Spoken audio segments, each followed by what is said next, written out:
Welcome back to a very overcast and drizzling Durban, albeit such a beautiful morning, I have to tell you. It doesn't scare anybody away from walking here on the promenade, taking their fitness regime to another level. It's absolutely beautiful to witness here this morning, and we're glad to be broadcasting on the final day of tourism in Durban for 2016. But I can tell you one thing about KwaZulu-Natal. It is such a multicultural destination, and people that do come here enjoy everything that KwaZulu-Natal has to offer. Tourism in Durban has been here for quite some time, but as you heard in the previous interview, the emphasis has really been on the smaller players in the industry. Blain Herman went to take a look at a couple of those players, and he put this insert together for us. South Africa's subtropical beach getaway is a popular choice. The warm Indian Ocean, a major draw card. Whether it's clear skies or cloudy, the beach is buzzing. As from December last year during the festive season, we saw our figures growing from 89% to about 92%. Michael Maboyakulu is proud of this province. He says despite gloomy global economic conditions, KZN is having a good tourism run. We have seen actually almost an increase of more than 27% in international arrivals, as well as domestic arrivals at about 12.7% at King Shaka International Airport. The beach is not the only attraction. The Big Five, an integral part of this country's economic and natural heritage. Emerging tour operators are making hay while the sun shines. The most important thing, first and foremost, is you must have passion on what you do. Mdum Shengo is with Kuhle Tours. Door-to-door transfers and city tours are among the many services they offer. They started in 2006 with just a single vehicle. They now have more than 48.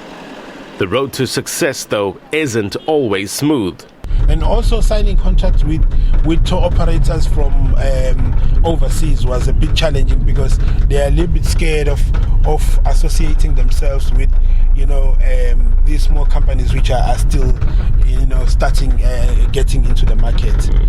But with the help again from these stakeholders like Tourism KwaZulu-Natal and the South African Tourism and Durban Tourism, they have put us into these exhibition shows, both domestic and international, to try and assist us, and we have seen a significant change in terms of our revenue because we've managed to secure some contracts.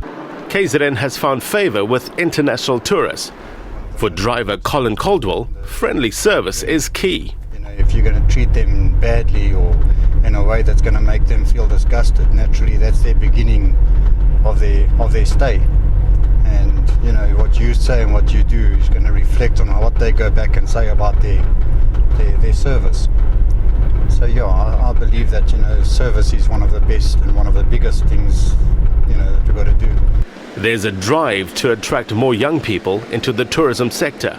We actually have got a program around focusing on youth entrepreneurship in tourism, where we are training more than 1,000 people, and we're actually linking them with opportunities in the tourism industry. And we actually want to establish enterprises which are owned by young people, be they hospitality, be they lodges, but we also want to attract young people to become tour operators and tour guides. For us, it is absolutely pivotal that this industry must actually be opened up. Government's also looking at new ways to unlock tourism opportunities. We are very aggressive with regard to route development.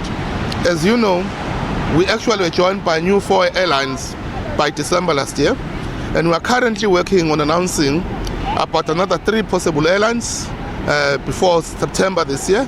So you can see that people have begun to realize that Durban and KwaZulu-Natal is the biggest market that would want to come and play here in South Africa. Care to share which airlines are we talking about? Not as yet. Not as yet. New and exciting ventures on the horizon. Blain Herman, SABC News, Durban.